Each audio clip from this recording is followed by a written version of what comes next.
All right, Scorpio and Ophiuchus, welcome to your weekly Sidereal Astrology forecast. This is for January 22nd through the 28th of 2018.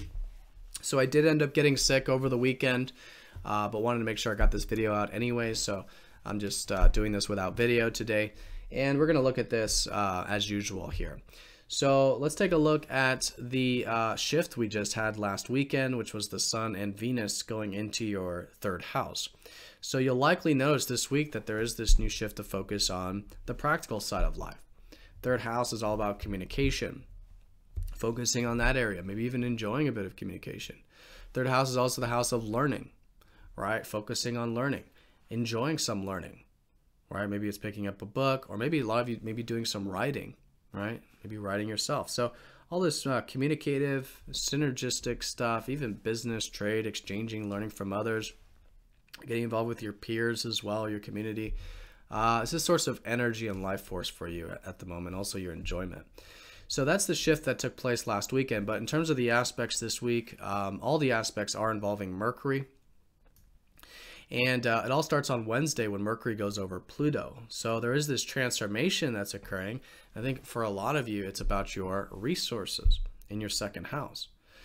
This is what the whole last cycle was about. It just started last week with a new moon. This whole month from that new moon is about developing your resources, your self-reliance, and most fundamentally, your sense of self-worth.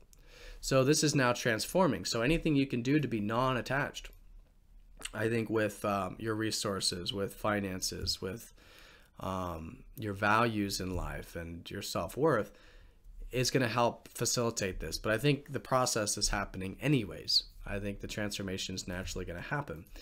And but practicing non-attachment to that stuff allows it to flow, right? And so this could also be involving a bit of your depth as well. Mercury rules your 8th house. You could be transforming some deeper beliefs about yourself in terms of accepting more aspects of life or of yourself. Getting deeper and vulnerable in general can be very empowering for you. Facing some fears, in fact. And also, too, midweek, probably a transformation with your network circles, your friends, community stuff. You know, there's allowing something to be let go here for this rebirth to happen. And the more you are non-attached, the more you'll see what needs to be let go of. And then what's being born out of all this is this new perspective of your friends, network circles, even your future aspirations for a lot of you. This whole new depth and intimacy and wanting to connect to life in a more deep and meaningful way.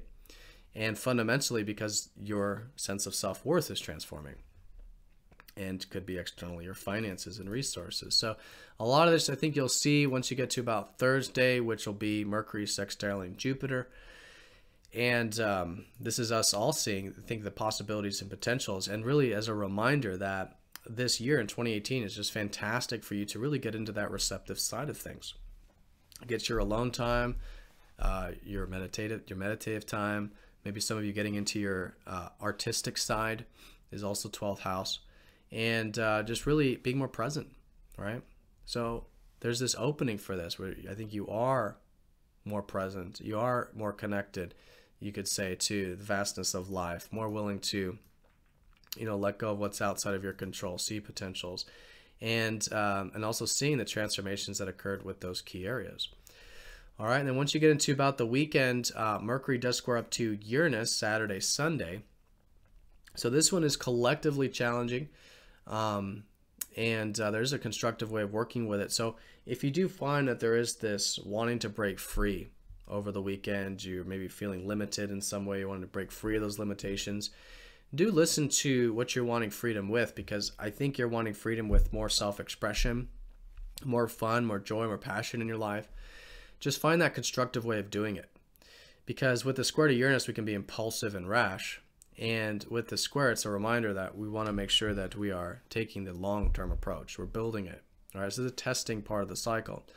So thinking long-term, thinking big picture with it, maybe in like a 3-month sort of time frame is what I mean with this. And taking it slow, right?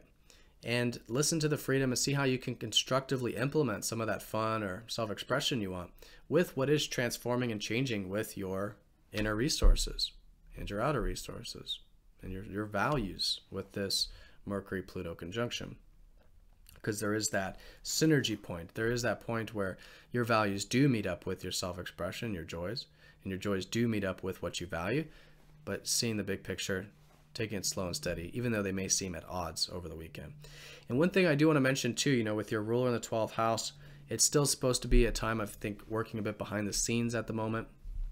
Again, getting your rest, getting your alone time, spiritual time, really good.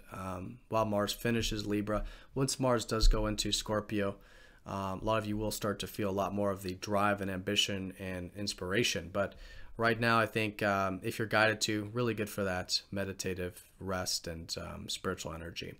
All right, so Scorpio and Ophiuchus, have a fantastic week. I hope this video was helpful for you, and I'll see you very soon for the next forecast.